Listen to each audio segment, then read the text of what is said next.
5. Silakan kelompok 5. Arti apa? Ini yang cewek-cewek Pak. Katanya cewek-cewek. Pak, dikeluarin semua Pak.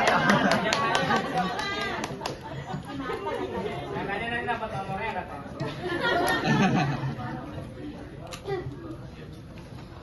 Assalamualaikum warahmatullahi wabarakatuh. Waalaikumsalam. Kami berempat di sini ingin memaparkan tentang pengembangan branding UMKM berbasis limbah rumah tangga melalui pemasaran online.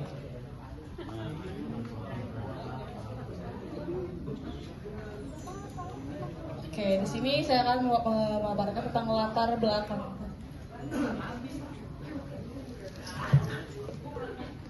Latar belakang dari limbah rumah tangga itu kan sering dianggap tidak bernilai kan ya.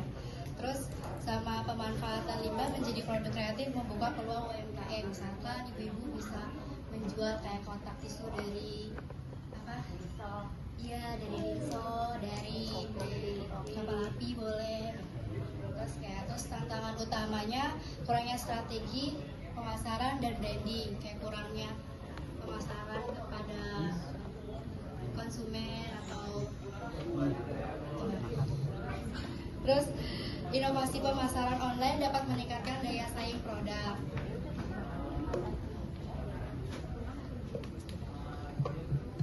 Oke, di sini ada tujuannya. Pertama itu mengembangkan branding produk UMKM yang memanfaatkan limbah rumah tangga agar memiliki identitas dan nilai jual yang lebih kuat. Dan kedua itu adalah meningkatkan strategi pemasaran online sehingga produk dapat menjangkau konsumen lebih luas dan dikenal di pasar digital. Jadi maksudnya tuh kayak memanfaatkan, misalnya ibu membuat produk seperti ini dan ibu jual, ibu kenalkan di halayak umum. Jadi orang tuh kayak oh iya ya, plastik Rinso tuh bermanfaat, bisa buat naruh barang, naruh uang, kita ke pasar gak usah nenteng plastik yang nambah sampah lagi itu. Dan manfaat itu kayak membuka peluang usaha baru dari pengolahan limbah rumah tangga menjadi produk bernilai ekonomi yang saya jelaskan sebelumnya tadi. Dan ibu juga mendapatkan keuntungan daripada kayak ibu buang di tong sampah jadinya menumpuk. Mending kita membuat kreativitas yang lebih bermanfaat dan menambah nilai ekonomi kepada kita sendiri. Dan kedua itu memberikan nilai tambah pada limbah yang sebelumnya dianggap tidak bermanfaat. Nah, kayak kita nih, kita beli ke supermarket di mana kita membeli sabun atau produk-produk yang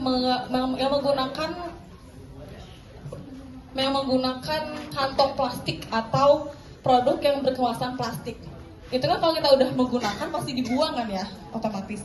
Kita pasti kayak udahlah, lagian juga satu biji doang gitu. Kan kalau tiap hari kita gunakan, kita hitung per bulan tuh pasti kalau di kebun tahu-tahu sekarung pasti gitu kan. Nah, maka dari itu kita bisa memanfaatkan dari hasil tersebut, kita olah apa sih gitu loh. Kita gunain bikin tas, bikin dompet gitu. Dan yang ketiga itu mendukung pertumbuhan ekonomi kreatif yang berorientasi pada keberlanjutan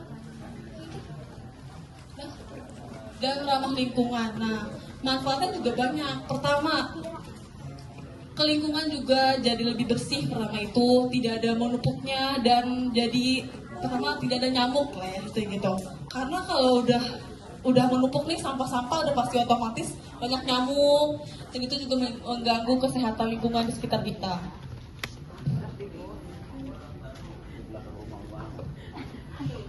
Ibu-ibu di sini juga ada metode dan strategi pemasaran. Di branding produk itu kita bisa tempelin logo yang lebih kreatif gitu loh, biar menarik perhatian ibu-ibu buat beli gitu. Nah, terus kalau di media sosial ini kan udah banyak ya, kayak Instagram, TikTok. Itu ibu-ibu pakai TikTok kan ibu? Iya, kayak Facebook juga. Nah, itu dimanfaatin juga buat promosi karena pasti lebih luas gitu ya tersebarnya. Terus ada marketplace itu kayak Shopee, Tokopedia, di TikTok juga kan ada ya TikTok Shop gitu ibu-ibu. Nah itu juga buat apa ya, buat ngepromosiinnya itu lebih luas gitu kan sebenarnya. Nah terus juga ada collab kayak sama influencer. Jadi lebih ke meningkatkan kepercayaan kepada konsumen gitu karena mereka udah ada nama gitu kayak artis mungkin atau seleb TikTok gitu-gitu. Nah, terus di sini juga ada inovasi produknya. Itu kayak tadi dari bikin produk ini tuh jadi dari limbah apa namanya? Kayak plastik, terus kertas, mungkin kain bekas juga. Jadi didesain lebih unik, itu lebih kreatif juga.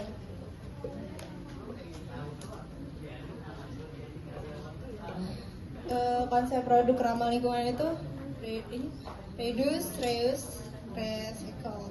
Dan diferensiasi produk itu dengan storytelling tentang keberlanjutan.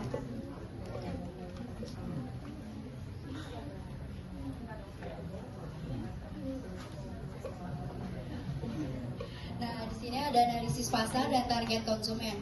Nah, target konsumen itu biasanya pada fokus pada generasi milenial, generasi Gen Z, gitu.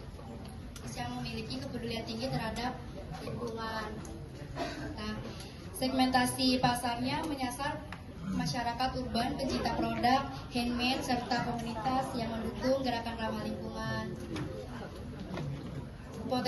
Potensi pasar semakin meningkat karena adanya tren global, sustainability yang membuat produk ramah lingkungan semakin diminati. Nah, ada pemasaran online juga nih, memungkinkan jangkauan pasar yang lebih luas tanpa batasan wilayah sehingga produk dapat dikenal hingga di berbagai daerah.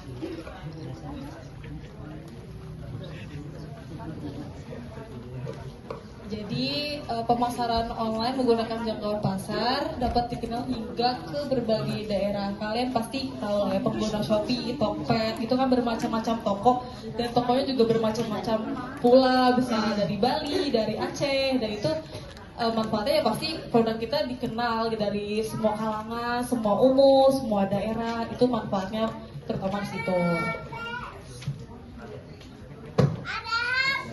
Oke, kesimpulannya UMKM berbasis limbah rumah tangga memiliki potensi yang sangat besar untuk dikembangkan menjadi usaha bernilai ekonomi sekaligus memberi dampak positif bagi lingkungan.